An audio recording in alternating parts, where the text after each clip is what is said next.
नमस्कार। मैं डॉक्टर राजकुमारी शर्मा आज आपके समक्ष हिंदी भाषा का व्यवहारिक व्याकरण की दूसरी इकाई शब्द परिचय लेकर उपस्थित हुई हूँ। शब्द परिचय से हमारा तात्पर्य है कि जीवन में हम देखते हैं कि शब्दों का महत्व हमारे जीवन में बहुत आधार पर दिखाई देता है। हम देखते हैं सुबह से लेकर शाम तक हम शब्दों के रूप में घिरे हुए अपने आप को पाते हुए दिखाई देते हैं। शब्द है तो जीवन में हम अनेक प्रकार की अभिव्यक्ति, अनुभूति एक तरह से करते हुए दिखाई देते हैं। शब्दों के क्रम से ही हम अलग अलग रूप से व्यक्ति से जुड़ते हैं, उनसे बातचीत करते हुए दिखाई देते हैं।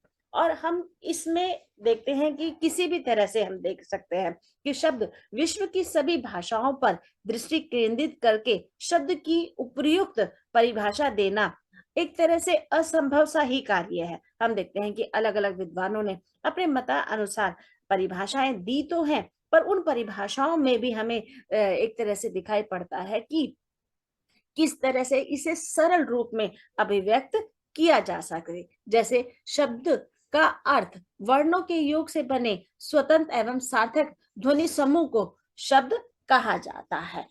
उसी तरह से हम देखते हैं कि अगर हम सरल रूप में देखें तो एक या एक से अधिक वर्णों के मेल से बनी स्वतंत्र सार्थक इकाई ही शब्द कहलाती है। शब्द में हम देखते हैं कि ध्वनि वर्णों का जो मेल है वह अलग अलग प्रकार से ध्वनित होता हुआ दिखाई देता है। शब्द में ही हम अनेक प्रकार की व्याकरणिक कोटियों से भी गुजरते हुए दिखाई देते हैं। शब्द की सार्थकता और उसके स्वतंत्रता की जो स्वरूप है उसको भी दृष्टिगत करते हुए हम शब्द का अर्थ और रूप समझते हुए दिखाई देते हैं। यहाँ पर हम देखते हैं कि जो शब्दों के जो प्रकार है वह 5 प्रकार बताए गए हैं। पहला है रचना के आधार पर, दूसरा है स्रोत या उत्पत्ति के आधार पर, तीसरा है अर्थ के आधार पर, चौथा है व्याकरणिक प्रकार्य के आधार पर और पांचवा है प्रयोग के आधार पर। यहाँ पर मैं पांचों की तो चर्चा नहीं करूंगी। मूलतः यहाँ पर स्रोत या उत्पत्ति के आधार पर जो शब्द है वो 4 भागों में विभक्त किए गए हैं। तत्सम, तद्भव, देशज और विदेशी। हम देखते हैं कि हमारे जीवन में भी इसी तरह से हम शब्दों का मिला जुला रूप प्रयोग में लेकर आते हुए दिखाई देते हैं। तद्भव से हमारा तात्पर्य है जो शब्द संस्कृत में परिवर्तित होकर हिंदी में प्रयुक्त होने लगे उन्हें तद्भव शब्द कहते हैं। तद्भव में हम देखते हैं उदाहरण के रूप में जैसे आग है, खेत है, रात है, माता पिता आदि शब्दों का प्रयोग है। तत्सम शब्द जो शब्द संस्कृत भाषा से ज्यों के त्यों हिंदी में आ गए हैं उन्हें तत्सम शब्द कहते हैं। जैसे अग्नि, क्षेत्र, रात्रि, मात्र और पित्र। तो हम देखते हैं कि किस तरह से उदाहरण मैंने एक जैसे ही लिए हैं जो तद्भव तत्सम के रूप में एक तरह से प्रयुक्त में लेकर आते हैं। देशज से हमारा तात्पर्य है जो शब्द क्षेत्रीय प्रभाव के कारण परिस्थिति और आवश्यकता अनुसार बनकर प्रयुक्त होने लगे उन्हें देशज शब्द कहते हैं। जैसे हम देखते हैं कि हमारे जीवन में हम ग्रामीण परिवेश में या जो देसी लोग हैं, मतलब जैसे जिनका किसी भी रूप में हम देखते हैं कि अलग रूप से प्रभाव नहीं पड़ा है या अपने ही परिवेश का प्रभाव पड़ा है, तो वह अपने परिवेश के अनुसार शब्द गढ़ते हुए भी दिखाई देते हैं। जैसे पगड़ी, गाड़ी, थैला आदि।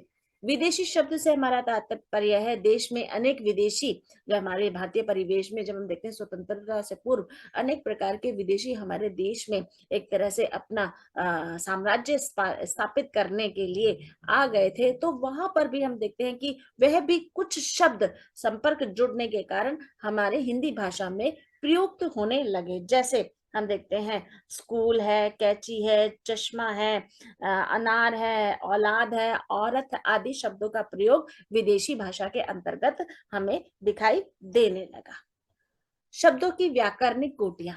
शब्दों की व्याकरणिक कोटियों से हमारा तात्पर्य है कि हम व्याकरण के आधार पर जिस तरह से विकारी, अविकारी या शब्द में जितने भी रूप स्वरूप आते हैं उनका प्रयोग करते हुए दिखाई देते हैं। जैसे इसे 3 रूप यहाँ पर आपके पाठ्यक्रम के आधार पर लेकर आए हैं, और पाठ्यक्रम के आधार पर लेकर आए हैं तो उसका रूप इस प्रकार से अभिव्यक्त होता हुआ दिखाई देता है। संज्ञा। संज्ञा किसी व्यक्ति, स्थान, वस्तु, गुण, भाव आदि के नाम का बोध कराने वाले शब्द को संज्ञा कहा जाता है, जैसे सीता, राम, मोहन, दिल्ली आदि। संज्ञा को 6 भागों में विभक्त किया गया है। व्यक्तिवाचक, हम देखते हैं कि किस तरह से जो विभक्तिकरण है वह अलग अलग आधार पर विभक्त किया गया है। व्यक्तिवाचक, जातिवाचक, भाववाचक, पदार्थवाचक और समूहवाचक संज्ञा के रूप में हम देखते हुए दिखाई देते हैं।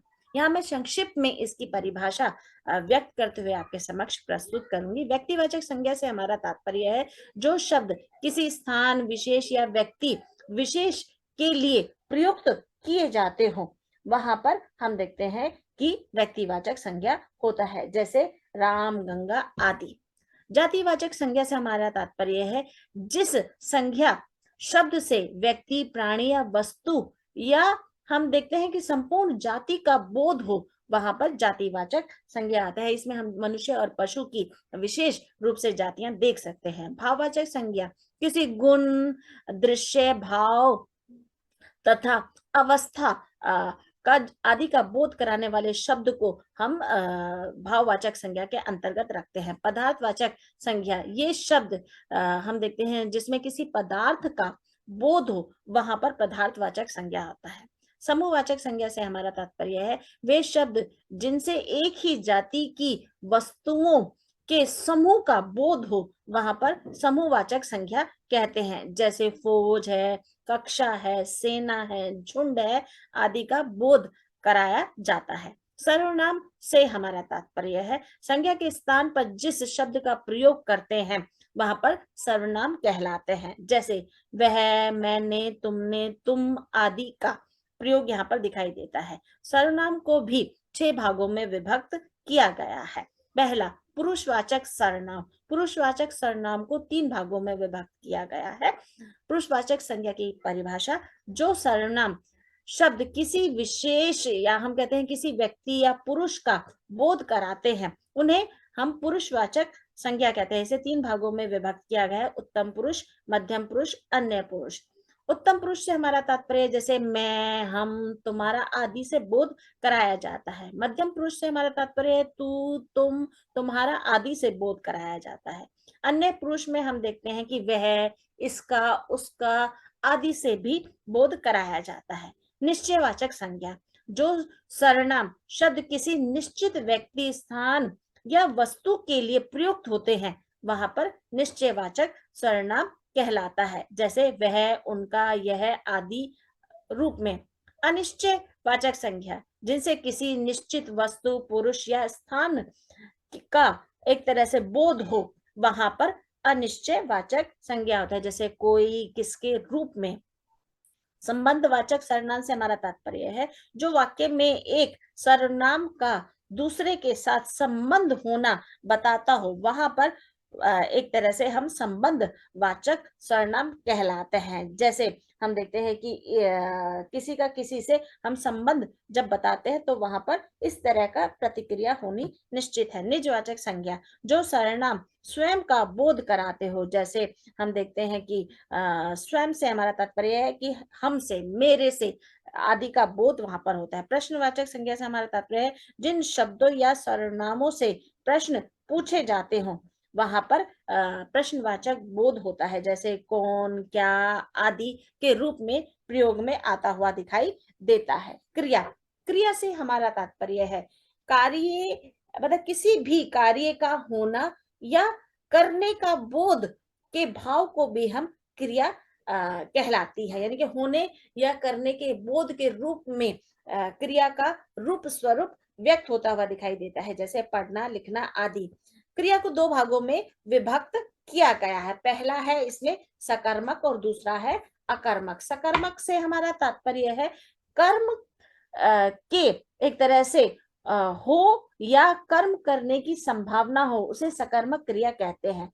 कहने का तात्पर्य है कि हम किसी भी कार्य को जब भी करते हैं तो उसका फल जैसे दूसरे को प्राप्त होता है, जैसे पिता द्वारा मेहनत का फल बच्चों को प्राप्त होता है। उदाहरण जैसे हम इसे इस रूप में भी व्यक्त कर सकते हैं, राम खाना खाता है तो राम करता है और खाना कृत रूप हो जाता है। अकर्मक क्रिया से हमारा तात्पर्य है जिन क्रियाओं का प्रभाव कर्ता पर ही पड़ता है उसे अकर्मक क्रिया कहते हैं। जैसे राकेश सोता है या सोना है, तो वहां पर हम देखते हैं कि राकेश करता है और सोना हम देखते हैं ये एक तरह का कर्म करना ही है, एक तरह की क्रिया करना ही वहां पर कहलाती है। शब्दगत अशुद्धियां, शब्दगत अशुद्धियों से हमारा तात्पर्य है कि हमारा, जैसे मैंने बताया है कि हमारा जीवन क्रम पूरी तरह से शब्दों के एक तरह से अंतर्गत ही अभिव्यक्त होता हुआ दिखाई देता है। हम शब्दों के द्वारा ही अपने व्यक्तित्व की, अपने ज्ञान का, अपनी स्थिति परिस्थिति का बोध कराते हुए दिखाई देते हैं। और इसमें भी अगर हम सभ्य रूप में देखें तो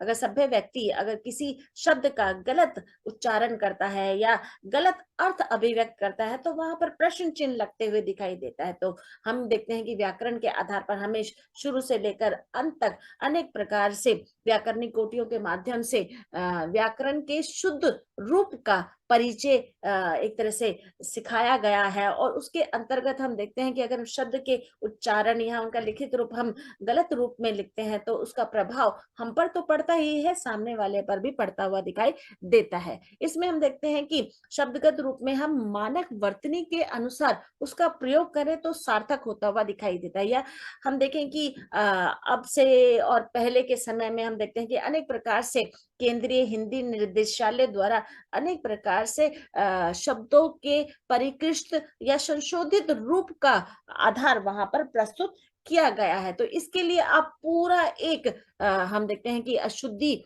या शुद्ध अशुद्ध शब्दों का जो पूरी जानकारी है वो आप वहां पर लेके चलिए। जैसे हम देखते हैं दवाइयां शब्द है, राजनीतिक शब्द है या राजनीतिक शब्द है, राजनीतिक शब्द कोई है ही नहीं, राजनीतिक शब्द है। या हम देखते हैं श्रीमती है या आशीर्वाद है या किदवंती है। या हम देखते हैं कि हाँ, अलग रूप में भी हम देखते हैं कि कई बार सम्मान शब्द है या हम देखते हैं त्योहार है या पर्व है या अलग गर्मी है, बाल्टी है, अनेक प्रकार के शब्द हैं। कई बार हम इसका उच्चारण सही रूप से ना करने के कारण हम इसका लिखित रूप भी सही रूप से नहीं लिख पाते, जिसके कारण अनेक प्रकार की वाक्यगत या शब्दगत जो अशुद्धियां हैं हमारे जीवन में हमसे होती चली जाती है। तो उसका हमें ध्यान रखना अत्यंत आवश्यक है। शब्द निर्माण, उपसर्ग और प्रत्यय, उपसर्ग और प्रत्यय से यहाँ हमारा तात्पर्य है, ये भी हम देखते हैं कि व्याकरण की एक स्वरूप ही है जिसमें हम देखते हैं कि उपसर्ग और प्रत्यय का भी हमारे शब्दगत रूप में बहुत महत्वपूर्ण भूमिका है। उपसर्ग जो शब्दांश किसी शब्द के आरंभ में लगाकर उसके अर्थ को प्रभावित करते हैं उन्हें उपसर्ग कहते हैं। जैसे हम देखते हैं उपसर्ग शब्द में हम नाम शब्द मैं यहाँ पर उदाहरण के रूप में लेकर चल रही हूँ। नाम से हमारा तात्पर्य है किसी व्यक्ति के नाम का रूप स्वरूप अभिव्यक्त करना। अगर उस नाम के आगे बद शब्द का प्रयोग लग जाए तो उसमें बदनाम शब्द मूलतः हम देखते हैं कि एक व्यक्ति के व्यक्तित्व पर अनेक प्रकार के प्रश्न चिन्ह लगते हुए दिखाई देते हैं। तो हम इस रूप में इसका अंकन करते हुए दिखाई देते हैं। तो उपसर्ग में हम देखते हैं बहुत सारे ऐसे शब्द हैं जिसमें हम उसके आगे मूल शब्द के आगे एक नवीन शब्द लगाते हैं तो उसका अर्थ बदलता हुआ दिखाई देता है। जैसे शब्द है हार, तो उसमें हम आ शब्द अगर जोड़ देते हैं तो आहार शब्द बन जाता है। इसी तरह से हार शब्द में अगर हम वी जोड़ देते हैं तो विहार बनता हुआ दिखाई देता है। इसी तरह से अनगिनत शब्द है जिनके द्वारा हम उपसर्ग की रूप स्वरूप को समझ सकते हैं। प्रत्यय से हमारा यहाँ तात्पर्य प्रत्यय शब्द के अंत में लगता हुआ दिखाई देता है। और इसमें हम देखते हैं कि किस तरह से प्रत्यय का जो रूप स्वरूप है वह किस तरह से अंकित किया गया है। जो शब्दांश किसी शब्द के अंत में लगकर उसके शब्द को या अर्थ को प्रभावित करते हैं उन्हें प्रत्यय कहते हैं। जैसे शब्द है धार्मिक, तो धार्मिक में धर्म जमा इक, अगर इसका हम संधि विच्छेद करें तो इस तरह से अंकित होता हुआ दिखाई देता है।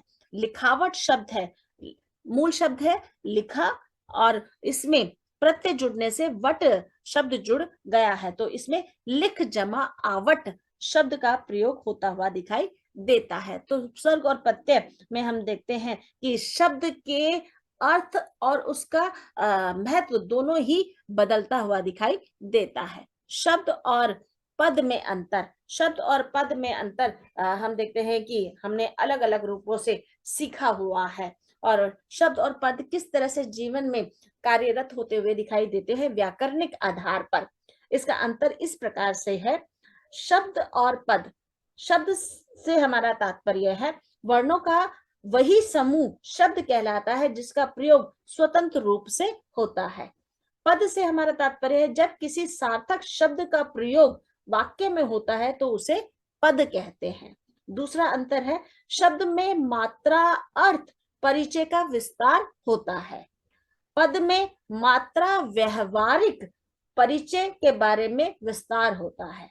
तीसरा है, सार्थक और निरर्थक दोनों में शब्द का महत्व दृष्टिगोचर होता है। कहने का तात्पर्य जब भी आप कोई शब्द लिखते हैं तो उसका सार्थक रूप भी प्रकट होता है, उसका निरर्थक रूप भी प्रकट होता है अर्थ के द्वारा। पद से हमारा तात्पर्य वाक्य के अर्थ को संकेत देने के लिए पद का प्रयोग किया जाता है। चौथा है इसमें लिंग वचन क्रिया और कारक से शब्द का किसी भी प्रकार का संबंध नहीं होता। पद में लिंग वचन कारक और क्रिया से पद का संबंध होता है। तो दूसरी इकाई में शब्द परिचय में ये सारे जो आधार प्रस्तुत किए हैं इनके अंतर्गत आप इसको समझ सकते हैं, जान सकते हैं। धन्यवाद।